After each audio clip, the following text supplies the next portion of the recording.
Hey, I'm Hannah. I'm a doctor with type 1 diabetes, and today I'm going to talk about the number one piece of diabetes technology that I would not want to live without, and that is a continuous glucose monitor. There's a lot of diabetes technology on the market today. If you live with type 1 diabetes, you've probably heard of a lot of these, but there are so many different types of insulin pumps. There are different apps that we have now for recording glucose and recording activity and taking pictures of food and counting our carbs. There's a lot out there, but the thing that has transformed my life the most from a technology perspective with type 1 diabetes is a continuous glucose monitor. It has changed the game for data knowledge. So it allows me to understand what my blood sugar is doing in the moment, not just where it is. And knowing in what direction it's moving has completely changed the decision structure that I use in order to manage my blood glucose levels. Continuous glucose monitors have shown again and again through studies that they can help improve quality of life for people with type 1 diabetes, help improve overall blood sugar outcomes, so more balanced blood sugars, and also help to decrease the frequency and severity of low blood sugars and high blood sugars. So we've got the data to say that they work for most people who try them out. Now, some people have problems with continuous glucose monitors because they get alarm fatigue. Knowing information often and having alarms every time our blood sugar gets too high and too low can be stressful. If it's repetitive or we have a hard relationship with type 1 diabetes where we're really hard on ourselves when we hear one of those alarms go off. But what I find is in times where that's happening to me, I'm having more alarms, it's feeling frustrated, I can adjust the settings of my alarms to prevent some of the fatigue around hearing them as frequently. But a continuous glucose monitor has changed my life because of the decisions, like I was saying earlier, and specifically the decisions that I make about what I'm going to do in the moment and what I'm going to do next with blood sugar. So before a continuous glucose monitor, I might wake up and test my blood sugar, let's say it's 100. I take my insulin right for breakfast. I wait 10 or 15 minutes. I eat my breakfast insulin. I go and walk my dogs. I come home, I test my blood sugar, and let's say it's 70, it's low.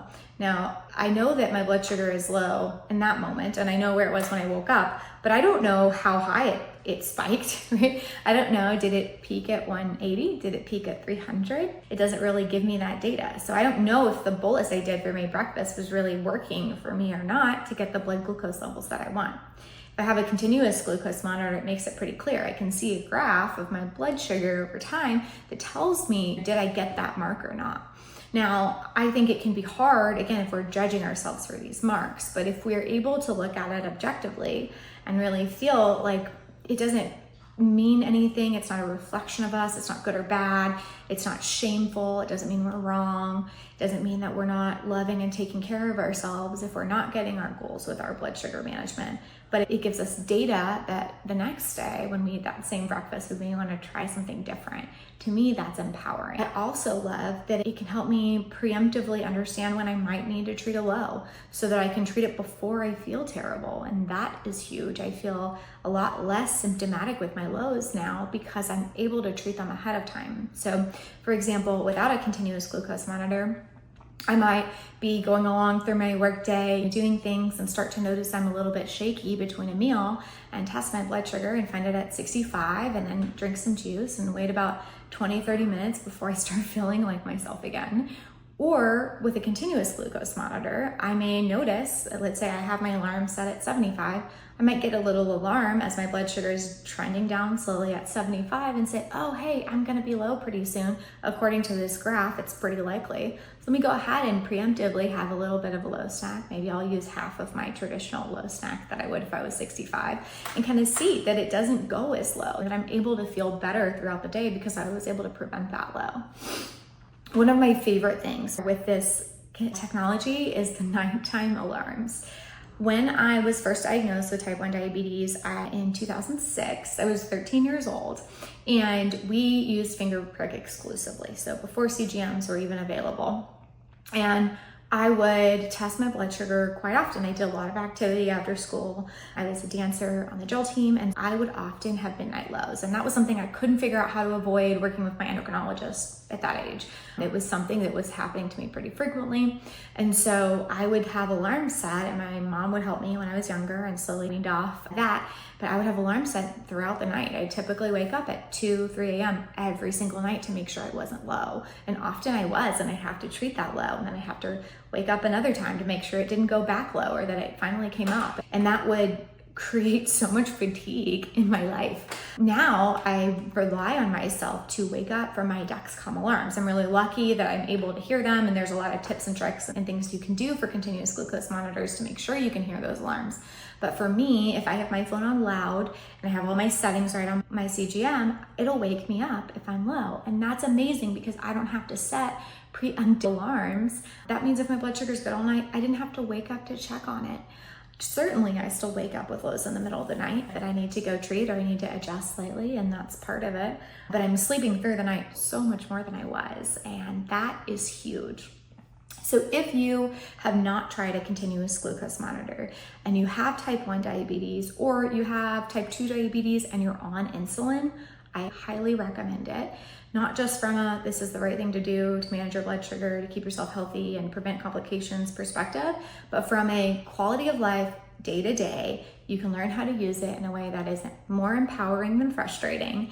You can learn how to make decisions differently so you can get better outcomes. And you can learn that it's a tool in your back pocket that takes some of the having to think about your diabetes all the time out of your head. It allows you to be able to trust it, to let you know when you need to do something, so you're not always having to check in with yourself and saying, oh, do I need to test my blood sugar now? Oh, do I need to test my blood sugar now? Do I need a snack? Do I not need a snack? It answers a lot of those questions for you, and it does it in the moment that you need them, which is amazing. So I'm a huge fan of CGMs.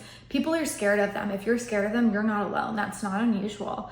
It can be really hard to rely on technology for something that's life-saving for us. That can be a scary thing, certainly. But I think that learning how to use it in a way that is empowering, if you are having negative thoughts come up when your alarms are going off that are self-depreciating, that's not a CGM problem. That's a mindset challenge that you would feel better if you shifted, regardless of using a CGM or not. I feel really strongly about that. And I think that wearing a CGM is something that doesn't have to be scary. It doesn't have to be. You can keep doing your regular finger prick like you would without it and just wear it and try it out for a while. But if you haven't tried one, I highly recommend it if it's been recommended to you by your physician, because the fear of wearing a CGM is often overcome quite quickly when people learn all the benefits. And now, personally, I feel so much safer wearing one than if I wasn't, because those lows that I would feel too late, I'm not feeling too late anymore. Those times where I was high for 2 hours because I forgot about it because I was in a meeting and I just didn't look at my finger prick meter, it catches those for me. It really does so much positively. If you haven't seen the CGM and what it looks like, I've got mine on today. I've tried a lot of the CGMs on the market. There are different brands. This one is the Dexcom G7. You can see it's about the size of maybe a penny, a little bit thicker here. You can wear it on your arm. I like to wear mine off-label, so I don't always just wear it on my arm.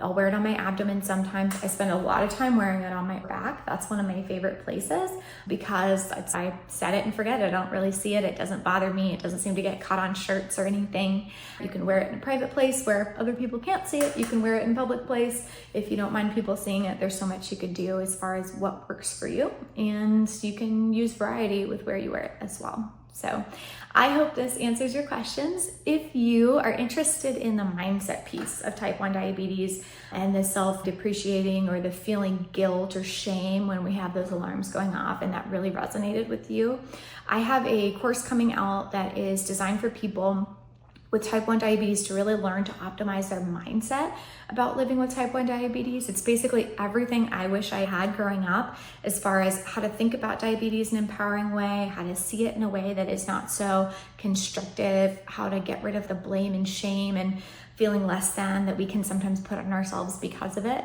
So it really walks through a process of how to let some of those things go and find beliefs for you that are specific to you that feel better.